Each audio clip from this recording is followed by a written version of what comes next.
que é a vida? O que é a morte? Por que as diferenças sociais? Por que sofremos? Quem não gostaria de saber as respostas para estas questões que incomodam o íntimo de cada um, sobretudo quando mergulhados nos desafios tecidos pelos problemas existenciais, sentimos-nos pressionados pela insatisfação diante da insensível competitividade da sociedade moderna ou abatemo-nos ante as inesperadas circunstâncias propostas pela vida. A verdade, porém, é conquista individual. Um instrumento eficaz na busca desses esclarecimentos começou a ser proposto há mais de um século, precisamente na época em que a civilização enveredava pela larga e perigosa estrada do materialismo. Tais respostas, aliás, sempre estiveram ao alcance daqueles que, impelidos pela ânsia do saber, ou vencidos pelos reveses do cotidiano, partiram à procura dos porquês e encontraram os caminhos para novas dimensões da realidade humana e da realidade universal. A primeira constatação é que a vida continua além da morte, o que reformula fundamentalmente o conceito existencial. A seguinte é que existe uma comunhão permanente de ideias e emoções entre as duas vidas, a material e a espiritual, as quais influenciam-se reciprocamente. Depois, que a vida física não é o início de tudo, mas parte do processo contínuo que visa levar o ser a níveis existenciais sempre melhores.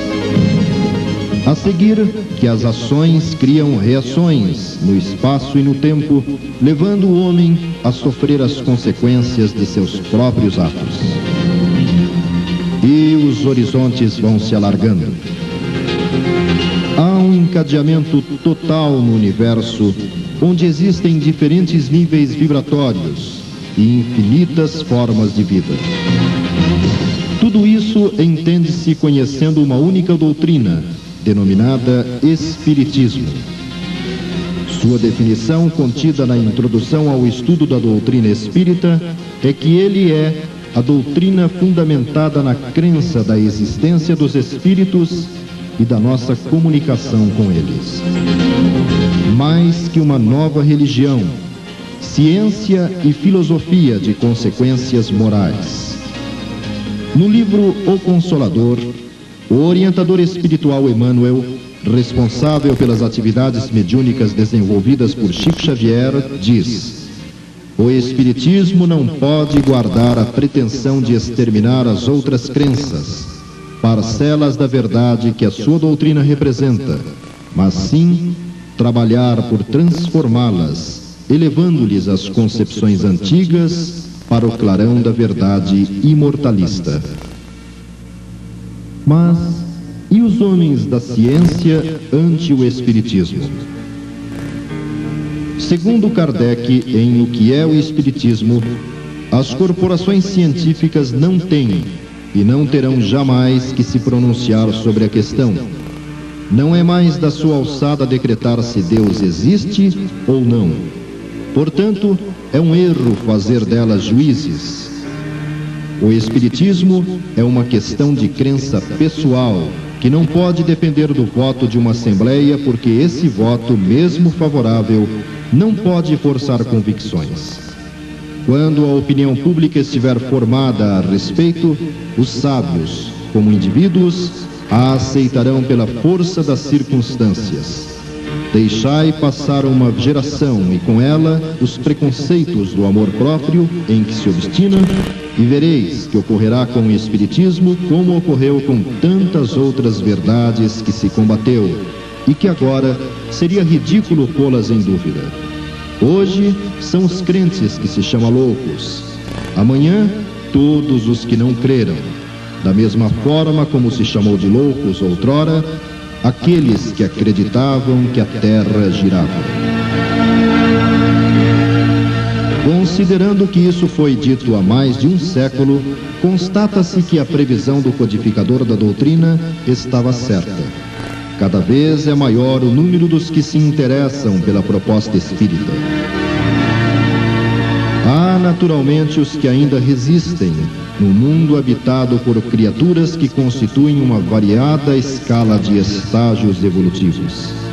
A esses, no capítulo 1 do livro A Gênese, Kardec aconselha: grande é o número de aflitos. Não nos devemos surpreender que tanta gente acolha uma doutrina que consola, de preferência às que desesperam, porque mais que aos infelizes deste mundo, é aos deserdados que se dirige o Espiritismo. O doente tem mais satisfação com a chegada do médico do que os que gozam saúde. Ora, se os aflitos são os doentes, o médico é o consolador. Vós que combateis o Espiritismo, se quiserdes que o deixem para vos seguir, dai mais e melhor que ele.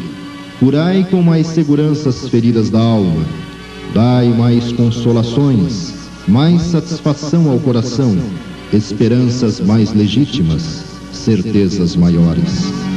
Fazei do futuro um quadro mais racional e mais sedutor, mas não penseis em superá-la com a perspectiva do nada, nem com a alternativa das chamas do inferno ou da inútil contemplação eterna.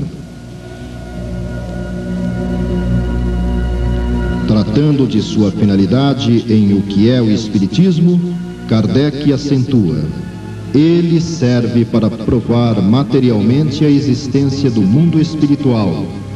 O mundo espiritual, estando formado pelas almas daqueles que viveram, confirma a existência da alma e sua sobrevivência ao corpo. As almas que se manifestam revelam suas alegrias e sofrimentos segundo a maneira que empregaram a vida terrestre, o que comprova as penas e recompensas futuras. As almas ou espíritos, descrevendo seu estado e situação, corrigem ideias falsas que se fazia sobre a vida futura e principalmente sobre a natureza e duração das penas. A vida futura, passando assim do estado de teoria vaga e incerta ao estado de fato consumado e positivo, reafirma-nos a necessidade de trabalhar o mais possível durante a vida presente, que é de curta duração, em proveito da vida futura, que é eterna. Nisso a essência das ideias espíritas. Representam elas um convite permanente à reflexão sobre o papel que desempenhamos dentro da vida perante a família, perante os núcleos sociais em que nos incluímos. A partir delas, automaticamente, somos levados a pensar sobre qual o nosso objetivo nesta existência. Perseguimos as transitórias vantagens materiais ou equilibramos-las com as conquistas espirituais? Para que lado pende mais a balança de nosso bom senso?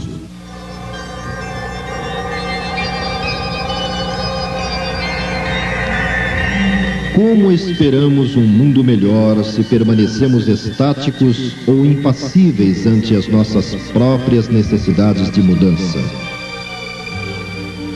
No Evangelho segundo o Espiritismo, Allan Kardec ressalta: o verdadeiro homem de bem é aquele que pratica a lei da justiça, de amor e caridade em sua maior pureza.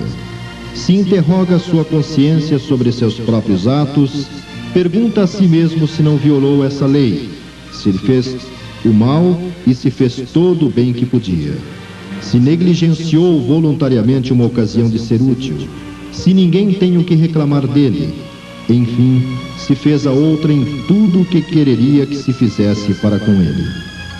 Essa não é a enumeração de todas as qualidades que distinguem um homem de bem, mas todo aquele que se esforça em possuí-las está no caminho que conduz a todas as outras. O Espiritismo, bem compreendido, mas sobretudo bem sentido, conduz forçosamente aos resultados citados, que caracterizam o verdadeiro espírita como o verdadeiro cristão, que são a mesma coisa. O Espiritismo não criou nenhuma nova moral.